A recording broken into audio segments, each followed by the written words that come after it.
एक और बड़ी खबर का हम लोग करने जा रहे हैं। उत्तराखंड में यूसीसी लाने की तैयारी पूरी हो चुकी है। बता दें आपको, यूनिफॉर्म सिविल कोड पर बनी कमेटी जल्द ही अपनी सिफारिशें सरकार को सौंपने वाली है। उत्तराखंड क्या बदलने वाला है, इस पर TV9 ने उत्तराखंड के सीएम से बात की है। पुष्कर सिंह धामी से निशांत चतुर्वेदी की एक्सक्लूसिव बातचीत आपको सुनवाते हैं। तो इस वक्त मुझे आपको बताने की जरूरत नहीं है कि मेरे साथ कौन खड़े हैं। उत्तराखंड के मुख्यमंत्री हैं जो कि बहुत व्यस्त हैं आज, और मुझे लगता है आने वाले समय बहुत व्यस्त रहेंगे, क्योंकि फर्स्ट मूवर एडवांटेज इनके पास है यूसीसी को लेकर। लेकिन ये इनका घर है, बगल में कैंटोनमेंट है, बहुत टाइट सिक्योरिटी है, लेकिन उसके बीच में हम यहाँ पर चल रहे हैं। मुख्यमंत्री जी, सबसे पहले तो मुझे ये बताइए, क्या उत्तराखंड पहला राज्य होगा जहाँ यूसीसी लागू होगा? देखिए, उत्तराखंड देवभूमि है, और ये जो आम चुनाव 2022 में हुआ था, उस चुनाव में हमने उत्तराखंड की देवतुल्य जनता के सामने ये प्रस्ताव रखा था कि नई सरकार के गठन होते ही हम उत्तराखंड में सभी जातियों के लोग, सभी धर्मों के लोग, सभी पंथ के लोग, सबके लिए एक समान कानून लाएंगे। और उसके पीछे हमने ये कारण गिनाए थे कि उत्तराखंड देवभूमि है, उत्तराखंड गंगा का प्रदेश है, यमुना का प्रदेश है, उत्तराखंड वनों से आच्छादित है, नदियों से आच्छादित है, देवों की कृपा से आच्छादित है, दो अंतर्राष्ट्रीय सीमाओं से लगा हुआ प्रदेश है जी, और सैनिक बाहुल्य प्रदेश है। प्रत्येक परिवार से कोई सेना में है, कोई अर्धसैनिक बलों में है, कहीं बेटा है, बेटी है, कहीं ना कहीं अपनी सेवाएं देश के अंदर दे रहे हैं। तो इस प्रदेश के अंदर रहने वाले प्रत्येक व्यक्ति के लिए एक समान कानून होना चाहिए, चाहे वो किसी पंथ का हो, किसी समुदाय का हो, किसी धर्म का हो। और उत्तराखंड की देवतुल्य जनता ने उस पर अपनी मोहर लगाई। मैं उत्तराखंड की देवतुल्य जनता का आभार व्यक्त करना चाहता हूं कि उन्होंने इसके लिए हमारा मार्ग प्रशस्त किया। मतलब आप कहते हैं कि आपने ये पॉइंट रखा था, उन्होंने आपको वोट दिया, इसका मतलब है उसमें मोहर लग गई। निश्चित रूप से देखिए, अगर वो हमको क्या आपको ऐसा लगता है कि देश में अभी यूसीसी की जरूरत है? देखिए, हमने उत्तराखंड के परिप्रेक्ष्य में इसकी शुरुआत की है, क्योंकि उत्तराखंड धर्म का, अध्यात्म का, संस्कृति का एक केंद्र है, और पूरे विश्व के अंदर ये धार्मिक, आध्यात्मिक और सांस्कृतिक रूप से एक राजधानी के रूप में है, देश की ही नहीं बल्कि विश्व की। तो यहाँ पर कानून व्यवस्था सब, और सबके लिए, रहने वाले लोगों के लिए एक समान कानून होना चाहिए। ये हमने क्या आपको नहीं लगता कि अगर आप यहाँ पर ऐसा कर रहे हैं तो ये पूरे देश के लिए, बल्कि केंद्र के लिए केस स्टडी बन जाएगी कि पहले राज्य में एक टेस्ट कर लेते हैं, फिर बाद में देखते हैं आगे क्या होगा? देखिए, देवभूमि में जो होता है वो सब देवों की इच्छा से भी होता है, और ये अच्छा काम है। ये हम सबके संतुष्टिकरण के लिए लाए हैं, सबके लिए एक समान, जो हमारे प्रधानमंत्री जी कहते हैं, सबका साथ, सबका विकास, सबका विश्वास और सबका प्रयास। तो निश्चित रूप से हम किसी को परेशान करने के लिए, किसी के हितों को अहित में बदलने के लिए, ये हमारा कोई उद्देश्य नहीं है। हमारा तो है कि भाई सबका संतुष्टिकरण भी हो, सशक्तिकरण भी हो। आप जब सबका साथ की बात कर रहे हैं, अच्छा काम बता रहे हैं, तो हम देखते हैं कि विपक्ष इसको लेकर बड़ा तनाव में है, बहुत टेंशन में है। उनको ये लगता है कि बहुत कुछ गलत हो रहा है, यहाँ पर ध्रुवीकरण की राजनीति हो रही है। देखिए, जिन्होंने हमेशा देश के अंदर तुष्टीकरण किया है, जिन्होंने केवल वोटों के लिए राजनीति की है, वो कैसे इसको बर्दाश्त कर सकते हैं? जो लोग भारत के संविधान पर आस्था रखते हैं, विश्वास रखते हैं, और संविधान की जो अनुच्छेद 44 है, उसमें स्पष्ट रूप से इसका उल्लेख है कि राज्य इसको समय समय पर अपने यहाँ पर तो फिर लागू कर सकते हैं। क्या ये फियर साइकोसिस क्रिएट किया जा रहा है विपक्ष की तरफ से, डर क्रिएट किया जा रहा है? निश्चित रूप से देखिए, इसमें ऐसी कोई बात नहीं है कि किसी का अहित होने वाला है। और जो भारत का संविधान बनाने वाले लोग थे, वो बहुत विद्वान लोग थे। बाबा साहब भीमराव अम्बेडकर जी उसके समिति के अध्यक्ष थे। और अब भी जो हमने कमेटी बनाई है, वह भी कमेटी भी जो हमारी सेवानिवृत्त न्यायाधीश है रंजना प्रकाश देसाई जी, उनकी अध्यक्षता में बनी है, और 2,35,000 लोगों ने अपने विचार दिए हैं इस कमेटी को, और अनेक संगठनों ने अपने विचार दिए हैं, सामाजिक संगठनों ने, धार्मिक संगठनों ने, स्टेक होल्डर्स ने, सबने अपनी अपनी बात रखी है। इसलिए किसी को संकित होने की बात नहीं। कुछ लोग मुझे एक चीज़ समझ में नहीं आ रही है, जब आप लोग इसमें इतनी क्लैरिटी के साथ सबका साथ की इसमें बात कर रहे हैं, आप ये बोल रहे हैं कि इसमें सबका भला होगा, तो फिर विपक्ष ये क्यों दिखा रहा है कि ये एक ध्रुवीकरण की राजनीति है? 2024 से पहले एक तरीके से आप डिवाइड कर रहे हैं, पोलराइज कर रहे हैं। देखिए, विपक्ष जब देश के अंदर धारा 370 की बात होती थी, तो हमेशा यही डर दिखाता था कि बहुत इसका विरोध होगा, बहुत इससे उत्पात मचेगा, बहुत लोगों के जो है हित अहित में बदलेंगे।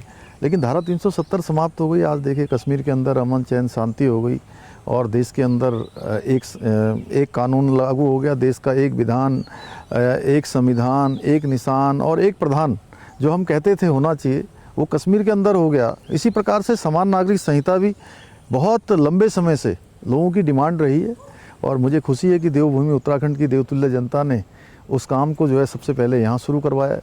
ओवैसी जी भी इस पे बयान दे रहे हैं, वो भी कह रहे हैं कि डर क्रिएट हो रहा है यहाँ पर। देखिए, जो लोग अपनी, जिनको लगता है कि सबके सशक्तिकरण के लिए और सबके आगे बढ़ाने के लिए कोई भी चीज़ आएगी, तो जो लोग छोटे उसकी राजनीति करते हैं, छोटे छोटे विभाजन करके लोगों को कहीं ना कहीं उकसाने का काम करते हैं, अपने पक्ष में करने का काम करते हैं, उनको लगता है कि ये बड़ा एक समग्र के लिए काम हो रहा है, इसलिए वो इस प्रकार की बातें कर रहे हैं। मुख्यमंत्री जी, एक सवाल बड़ा प्रैक्टिकल मैं पूछ रहा हूँ आपसे। मीम्स चल रहे हैं सोशल मीडिया पर, आपका भी मैंने देखा सोशल मीडिया काफ़ी एक्टिव रहता है। अब वो लोग जो हैं मुस्लिम समुदाय के, वो कह रहे हैं कि देखिए हमें पता नहीं है, हो सकता है कि हमें धोती कुर्ता एक यूनिफॉर्म पहननी पड़े। वो मीम्स, अब उसमें एक प्रॉब्लम क्या है, ये सवाल मैं क्यों पूछ रहा हूँ, क्योंकि कम्युनिकेशन का एक बहुत बड़ा प्रॉब्लम है। उनको ये नहीं कम्युनिकेट किया जा रहा है कि ये है क्या। आपको नहीं लगता एक चिंता का विषय?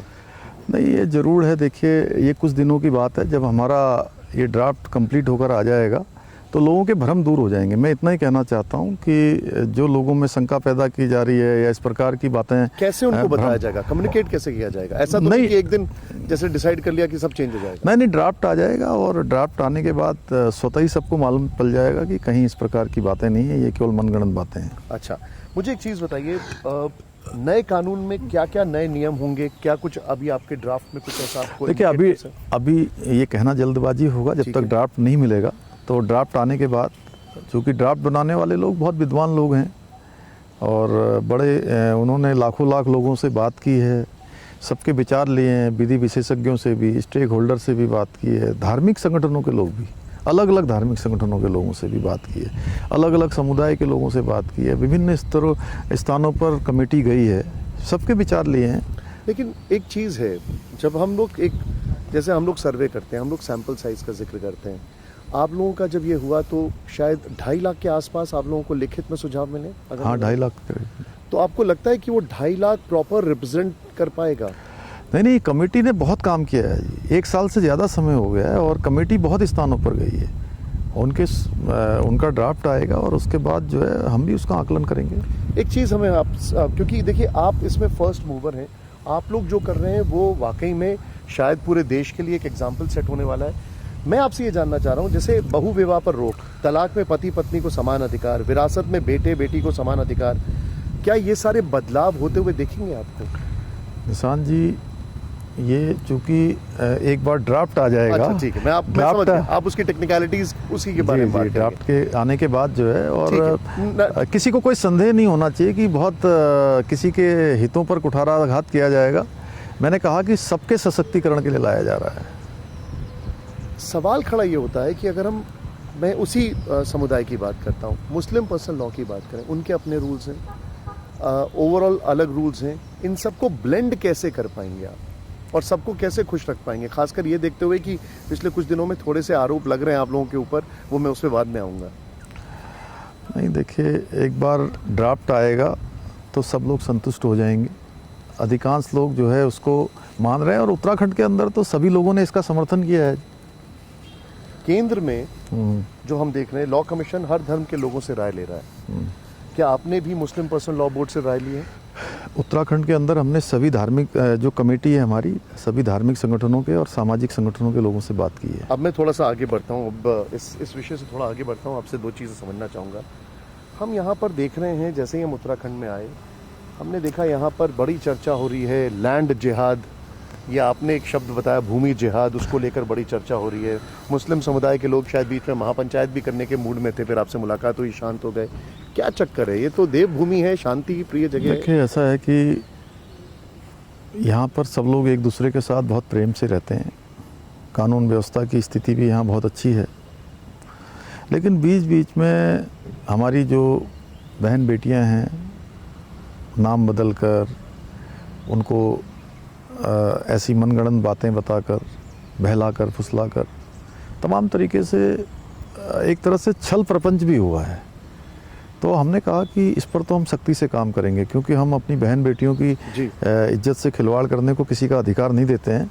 उस पर हम सख्ती से काम करेंगे, लेकिन हाँ, कानून व्यवस्था भी अपने हाथ में कोई ना ले, उसके लिए भी हम काम करेंगे। और दूसरी बात आपने कहा लैंड जिहाद, बहुत बड़े हमारी जो सरकारी ज़मीनें हैं, वन विभाग की ज़मीन है, राजस्व विभाग की ज़मीन है, एरीगेशन की ज़मीन है, उन सब पर बहुत बड़े स्तर पर कब्जे थे, अतिक्रमण था। उनको हटाने का हमने अभियान लिया है। 2700 एकड़ ज़मीन अभी तक जो है उस कब्जे से मुक्त करवाई है। लेकिन जब ये सब हो रहा था तब चीज़ें नहीं ऑब्जर्व की गई, इंक्रोचमेंट जब चल रहा था, और बताया जा रहा है कि खाली मज़ारों को टारगेट किया गया। नहीं, किसी ऐसा नहीं है। अतिक्रमण जहाँ भी था सबको कहा गया कि जिन्होंने भी सरकारी ज़मीन पर अतिक्रमण किया है वो अपना अतिक्रमण स्वतः ही हटा लें। बहुत लोगों ने हटाया भी, जिन्होंने नहीं हटाया तो कानूनी रूप से जो हटाने का काम है वो किया गया। नहीं, लेकिन जैसे मैं आपको एक एग्जांपल दूंगा, आपके कांग्रेस में यहाँ पे बड़े नेता हैं, प्रदेश अध्यक्ष हैं, वो कहते हैं कि दोई वाला जो जगह वहाँ पर देवी का मंदिर है फॉरेस्ट लैंड पर, आपने उस पर कार्रवाई नहीं की। मैं नहीं कह रहा कि कार्रवाई करें, लेकिन वो एक एग्जाम्पल ऐसे साइट कर रहे हैं। वो कह रहे हैं कि आप लोग जानबूझ के मज़ारों को टारगेट। नहीं, देखिए, जो अतिक्रमण है उसको हटाया गया है, और कांग्रेस के लोगों को हमेशा जो है वही तुष्टीकरण दिखाई देता है। इसमें भी इस प्रकार की बातें नहीं करनी चाहिए। ये तो केवल ये तो जो है जहाँ पर कब्जा है, अवैध अतिक्रमण है, उसको हटाने की बात है। उसमें तो उनको भी समर्थन करना चाहिए। क्या कांग्रेस नहीं, कांग्रेस के पार्टी के लोग कह सकते हैं क्या सरकारी जमीनों पर कब्जा करना ठीक काम है? उसको वैध कैसे ठहराया जा सकता है? हमने देखा पूरा का पूरा गांव खाली हो गया, लोग छोड़ के जाने लग गए, हालांकि आपने सिचुएशन को कंटेन किया। ये सब क्या हो रहा है? नहीं, देखिए, एक घटना हुई थी पुरोला में, वो घटना के रिएक्शन में वहाँ पर इस प्रकार की चीज़ें हुई, लेकिन हमने वहाँ पर कानून व्यवस्था को बिगड़ने नहीं दिया। किसी को कानून व्यवस्था को हाथ में लेने का अधिकार भी नहीं दिया। हमने कहा कि जो है कोई कानून व्यवस्था अपने हाथ में नहीं लेगा। अलबत्ता अगर किन्हीं लोगों ने हमारी बहन बेटियों के साथ इस प्रकार का छल प्रपंच किया है तो कानून उनके खिलाफ कार्रवाई करेगा, कड़ी कार्रवाई करेगा। और वहाँ पर भी किसी के साथ कोई लूटपाट नहीं हुई, कोई मारपीट नहीं हुई, किसी प्रकार की आगजनी नहीं हुई, किसी प्रकार की कोई हिंसा नहीं हुई है। आखिरी 3 सवाल, मेरा एक सवाल आपसे यह है कि जोशीमठ के बाद अब एक मस्तादी गांव जो है वहाँ पर भी क्रैक्स आ रहे हैं, दरारें आ रही हैं, काफ़ी दिक्कतें लोगों को हो रही हैं। ये कैसे निपटेंगे आप इस सबसे? देखिए, एक हम देख रहे हैं कि उत्तराखंड में चीज़ें बहुत तेज़ी से हो रही हैं। और देखिए, ऐसा है कि हमको प्रत्येक वर्ष जो है आपदाओं से हर साल जो है जूझना पड़ता है। ये हमारे हिमालय की एक विडंबना भी है। कभी आपदा केदारनाथ की आती है, कभी रेणी में आपदा आती है, कभी बरुणा पर्वत आ जाता है, कभी धारचूला में एल धारा में आ जाता है, कभी दारमा वैली में आ जाता है, कभी नैनीताल, उधम सिंह नगर, चंपावत, अल्मोड़ा, अभी पिछले साल टिहरी में और देहरादून में, पौड़ी में। ऐसे समय समय पर आपदाएं हमारे को सामना करना पड़ता है। पिछले साल हम जोशीमठ की आपदा से जूझे हैं। जी। और कभी भी बरसात के समय में और सामान्य दिनों में भी आपदाओं का हमें सामना करना पड़ता है। उसके लिए हम अब चूँकि एक सभी शहरों की जो बियरिंग कैपेसिटी है उसका आकलन कर रहे हैं, और जहाँ भी बियरिंग कैपेसिटी पूरी हो गई है वहाँ पर हम मानकों को बदलेंगे और कड़ाई से उसको रोकेंगे। विकास भी होना चाहिए। मैं आपको बधाई देना चाहूँगा। एक तो जो 4 धाम की यात्रा है उसमें नए रिकॉर्ड बन रहे हैं। मैंने देखा नीम करोली बाबा के भी बहुत सारे लोग दर्शन करने आ रहे हैं। थोड़ा इस तरफ मुड़ेंगे। और इसको कैसे मैनेज किया जा रहा है ये सब चीज़ों को? नहीं, 4 धाम यात्रा के लिए हमने इस साल जो यात्रा शुरू अभी चल रही है उस यात्रा में हमने बहुत पहले से तैयारी शुरू कर दी थी। और पिछले साल की यात्रा समाप्त हुई और नई यात्रा की हमने तैयारी शुरू कर दी थी। उसका परिणाम हुआ कि अभी तक 33 लाख लोगों ने अभी तक दर्शन कर लिए हैं, जो अपने आप में रिकॉर्ड है। और पिछले साल 47 लाख लोग थे, लेकिन इस बार ये रिकॉर्ड भी टूटेगा। नीम करोली बाबा के भी बहुत, नीम करोली बाबा में भी जो है भक्तों का अंबार लगा है। वहाँ पे मैंने सुना है पार्किंग काफ़ी नहीं, वहाँ पर हमने एक पार्किंग बना दी है, और जल्दी हम राती घाट से लेकर सैनिटेरियम तक एक नया बाईपास भी वहाँ बना रहे हैं। क्योंकि एक दिन में वहाँ 5 लाख से 10 लाख जो है श्रद्धालु आते हैं। लाखों की संख्या में बाबा के भक्तों की वहाँ पर आमद होती है, तो उनको कोई परेशानी ना हो, जाम से न जूझना पड़े, पार्किंग की समस्या से न जूझना पड़े, उन सब के लिए हम काम कर रहे हैं। उत्तराखंड आने वाले, चाहे वो नीम करोली बाबा के भक्त हों, चाहे पूर्णागिरी मैया के भक्त हों, चाहे वो बाबा जागेश्वर के भक्त हों, हाट कालिका मैया के हों, आदि कैलाश जाने वाले हों, या 4 धाम यात्रा पर जाने वाले लोग हों, हमारे केदारनाथ, बद्रीनाथ, गंगोत्री, यमुनोत्री, हमारे तुंगनाथ, अनेकों स्थानों पर जो भी यात्री आते हैं उन यात्रियों को यात्रा उनकी अच्छी होनी चाहिए, सरल होनी चाहिए और भगवान उनकी मनोकामना साथ में पूरी करे, वो भी हम भगवान से प्रार्थना एक करते आखिरी हैं। सवाल मेरा है, कैलाश पर्वत के दर्शन अब उत्तराखंड से हो पाएंगे, ये खबर हम सभी को बड़ी रोचक लगी। मैंने तो अपने फिक्र आपकी के शो में इसको बकायदा दिखाया भी बहुत अच्छे तरीके से रात के 9 बजे। ये कब तक आम लोगों के लिए खुलेगा, ये बहुत बड़ी खबर है हमारे लिए। देखिए, मैं आदरणीय प्रधानमंत्री जी का बहुत धन्यवाद करना चाहता हूं कि उन्होंने केदार बाबा की भूमि से, उनके मुंह से शब्द निकले 5 नवंबर 2021 को कि 21वीं सदी का तीसरा दशक उत्तराखंड का दशक होगा। वो शब्द अनायास ही नहीं निकले, वो शिव रूपी शब्द थे, क्योंकि शिव स्थान पर और बाबा शिव के जो है बहुत बड़े भक्त हैं, वो बाबा केदार के भी भक्त हैं और उनके शब्द निकले और वो साकार हो रहे हैं। एक तरफ चार धाम यात्रा हमारी इतनी बड़ी संख्या में हो रही है, रिकॉर्ड हो रहा है। कांवड़ यात्रा रिकॉर्ड हुई पिछले साल की भी, इस साल भी, और पिछले साल की चार धाम यात्रा भी, इस साल की भी, और आने वाले समय में बाबा कैलाश के दर्शन भी वो सड़क मार्ग से होंगे। देखिए, जल्दी से सड़क का निर्माण कार्य चल रहा है और चूंकि सीमांत क्षेत्र में भी काम चल रहा है, चूंकि बहुत कठिन भौगोलिक परिस्थितियों में काम होता है और 100 मीटर रोड बनने में भी वहाँ कई महीनों लग जाते हैं, इतने सारे संसाधन जुटाने पड़ते हैं, भौगोलिक परिस्थितियाँ कठिन हैं, लेकिन हम उम्मीद करते हैं जल्दी से जल्दी हो जाएगा। और मैं आदरणीय प्रधानमंत्री जी का भी और हमारे सड़क परिवहन मंत्री आदरणीय नितिन गडकरी जी का भी, उनका भी धन्यवाद करता हूं कि एक विजन और एक दूरदृष्टि के तहत जो है आने वाले समय में हमको नज़दीक से बाबा कैलाश के भी दर्शन होंगे। एक सवाल मेरे मन में है, क्योंकि हम यहाँ तक पहुँच चुके हैं, एक आखिरी सवाल है, चीन को लेकर कितना अलर्ट है उत्तराखंड? देखिए, उत्तराखंड देवभूमि है और जहाँ सेना के लोग, अर्धसैनिक बलों के लोग इस काम को करते हैं, वहीं उत्तराखंड के जो सीमाओं पर रहने वाले लोग हैं वह भी देश के प्रहरी हैं, वह भी देश के रक्षक हैं, वो भी अपनी भूमिका निभाते हैं। इसलिए यहाँ पर सब लोग अलर्ट हैं। यहाँ के लोगों ने हर स्थिति और हर परिस्थिति को देखा है। यहाँ राष्ट्रभक्त लोग भी हैं और राम भक्त भी हैं।